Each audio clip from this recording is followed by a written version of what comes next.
நேற்று நைட் எபிசோடில் நம்ம எல்லாருமே திவாகருக்கும் திவ்யாவுக்கும் ஒரு சண்டை நடக்கும்னு சொல்லி வெயிட் பண்ணிட்டு இருந்தோம். அந்த சண்டை ஏன் வரல அப்படின்னு பார்த்துட்டு சரி சண்டை வராது போல இருக்குது அப்படின்னு நினச்சிட்டேன். ஃபேக் இன்ஃபர்மேஷன் நினச்சிட்டேன். பட் உண்மையிலே அந்த சண்டை வந்திருக்கு. என்ன அப்படின்னு பார்த்தீங்கன்னா 2-3 நாளாக திவ்யா தூங்காமல் இருந்திருக்காங்க. ஸோ திவ்யா வந்துட்டு கேர்ள்ஸ் எல்லாம் சேர்ந்து இந்த ஒரு பெட்ரூமில் தூங்கலாம், அவங்க இருக்கிற பெட்ரூமில் தூங்கலாம் அப்படின்னு சொல்லி பிளான் பண்ணிவிட்டு திவாகர் கிட்டே கேட்டிருக்காங்க, நீங்கள் அந்த இன்னொரு பெட்ரூமில் போய் தூங்குறீங்களா அப்படின்னு கேட்டிருக்காங்க. அவரும் சரி ஓகேன்னு சொல்லியிருக்காரு. ஆனால் அந்த இடம் வந்து க்ளீனாக இல்லை, அதனால் நாங்கள் போக மாட்டேன் அப்படின்னு சரி அதை போய் க்ளீன் பண்ணி கொடுத்தா போவீங்களான்னு கேட்டோன்னே அது நான் போவேன் அப்படின்னு சொல்லியிருக்காரு. அப்போ வியானா போயிட்டு அந்த பெட்ரூமை எல்லாம் அந்த பெட்டெல்லாம் க்ளீன் பண்ணி வியானோட பெட்டெல்லாம் க்ளீன் பண்ணி கொடுத்துட்டு இங்கே வந்திருக்காங்க. சரி இப்போ போய் தூங்குங்க அப்படின்னு. அந்த டைமில் பார்த்தீங்கன்னா விக்ரம் வந்துட்டு ஏன் அங்கே போகிறீங்க அப்படி, விக்ரம் வந்து அந்த பெட்ரூமில், அதாவது திவாகரை போஸ்ட் சொன்ன பெட்ரூமில் விக்ரம் தூங்குவார்.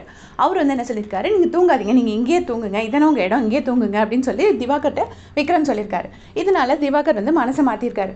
அதுக்கப்புறமா அந்த கேர்ள்ஸ் வந்து சொல்லும் போது இல்லை நான் போக மாட்டேன், நான் இங்கே தான் படுப்பேன், நீ அங்கே போக சொல்கிற, அவர் இங்கே படுக்க சொல்கிறாரு, நான் என்ன பண்ணுவேன் அப்படின்னு சொல்லிட்டு கேட்குறாங்க.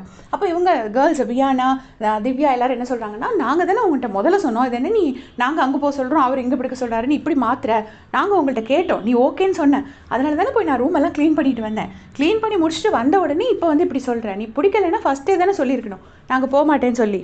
அப்படி சொல்லிட்டு இவங்கெல்லாம் சொல்கிறாங்க. சொன்ன உடனே வந்துட்டு இல்லை நான் போகவே மாட்டேன் அப்படின்னு சொல்லிட்டாங்க. போகவே மாட்டேன்னு சொன்னோடனே திவ்யா பயங்கரமாக கோவப்பட்டு கத்த ஆரம்பிச்சிட்டாங்க. வாயா போயா அது இதுன்னு பயங்கரமாக திட்ட ஆரம்பிச்சிட்டாங்க. உடனே அவர் என்ன சொல்கிறாருன்னா, திவ்யா நீ ரொம்ப தேவையில்லாமல் கோவப்படுற அப்படின்னு சொல்கிறாரு. உடனே இவங்க திவ்யா என்ன சொல்லியிருக்காங்கன்னா, நீ சட்டையாவது ஒழுங்காக போடு, சட்டை போடாமல் தூங்குறாரு போல இருக்கு. அண்ட் ஆல்ரெடி அவர் பேண்ட்ஸ் எப்படி போடுவாருன்னு அவங்க எல்லாருக்கும் தெரியும், அதை நான் டிஸ்கிரைப் பண்ண முடியாது. ஸோ அவர் அந்த பிரச்சனையினால தான் திவ்யா வந்து சொல்லியிருக்காங்க இந்த மாதிரி ஷர்ட் போட்டுட்டு தூங்கு அப்படின்னு சொல்லியிருக்காங்க. அதுக்கு இவருக்கு கோவம் வந்திருக்கு.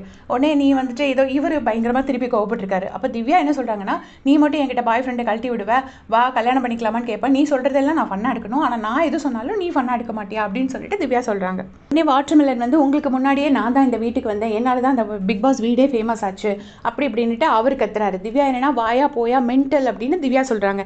எனக்கு பார்க்கறதுக்கு திவ்யா தான் ரொம்ப ரூடாக பேசின மாதிரி இருந்துச்சு. 2 பேர் பண்ணுறதுல வாட்டர்மெலன் பேசினதை விட திவ்யா பேசினதா ரொம்ப ரூடாக இருந்துச்சு. பட் அவங்களுக்கு என்ன கோவம்னா, நம்ம ஃபஸ்ட்டே சொல்லியிருக்கும் போதே அவருக்கு போக மாட்டேன்னு சொல்லியிருந்துருக்கலாம் அப்படின்னு ஒரு பாயிண்ட்டு. இன்னொன்று என்னென்னா மெயினாக ஷர்ட் போடாமல் இருக்கிறது. இதை தான் ஃபஸ்ட்டே கனியக்காவும் சொன்னாங்க. அது விமனுக்கு தான் அது ஃபீல் பண்ண முடியும், இவர் பார்க்கறதுக்கு அது எந்த மாதிரி ஃபீலிங் ஒரு மாதிரி இருக்குது அப்படிங்கிறது அதை அவர் புரிஞ்சுக்கணும், அவர் புரிஞ்சுக்க மாட்டேங்கிறாரு. பிக் பாஸ் ஜூலியெல்லாம் கூப்பிட்டு இந்த டாப்ஸ் சரியில்லை, வேறு டாப்ஸ் மாற்றுங்க, இது கேமரா உகந்ததா இல்லை அப்படின்னு சொன்னார். அப்போ வாட்டர்மெலனையும் கூப்பிட்டு கொஞ்சம் வார்ன் பண்ணலாம், அது பண்ண மாட்டேங்கிறாங்க. ஏன் பண்ண மாட்டேங்கிறாங்க அப்படிங்கிறது தெரியல. அண்ட் ஆல்சோ விக்ரமும் ஏன் நீங்கள் இங்கேயே படுங்க அப்படின்னு சொல்லி சொன்னாருன்னு தெரில.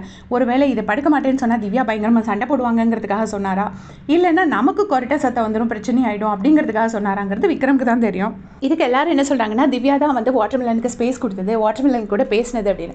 வாட்டர்மெலன் கூட ரீல்ஸ் பண்ணாங்க அப்படிங்கிறாங்க. அந்த வாட்டர்மெலன் ரீல் ஒன்று பண்ணுவாங்கல்ல, கடிச்சு சாப்பிடுறது, அதுக்கு வரைக்கும் இது வரைக்கும் எல்லாரும் அவர் கூட வாட்டர்மெலனை கடிச்சிருக்காங்க.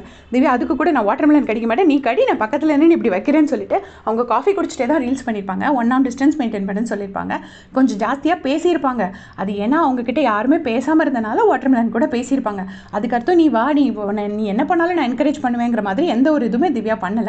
ஒரு திவ்யா கோவப்பட்டு அந்த மென்டலுங்கிற வார்த்தை விட்டது தப்பு, வாயா போயா சொல்கிறது தப்புன்னு சொன்னால் அதில் லாஜிக் இருக்குது. பட் திவ்யா வந்து அவங்க கூட ரீல்ஸ் பண்ணதுனால வாட்டர்மெலன் சொல்கிற அவரோட க்ரீப்பி பிஹேவியரை வந்து அக்செப்ட் பண்ணிக்கணும்னு சொல்கிறது கரெக்ட் கிடையாது. இதை பற்றி உங்களுடைய கமெண்ட்ஸை சொல்லுங்கள். தேங்க்ஸ் ஃபார் வாட்சிங்.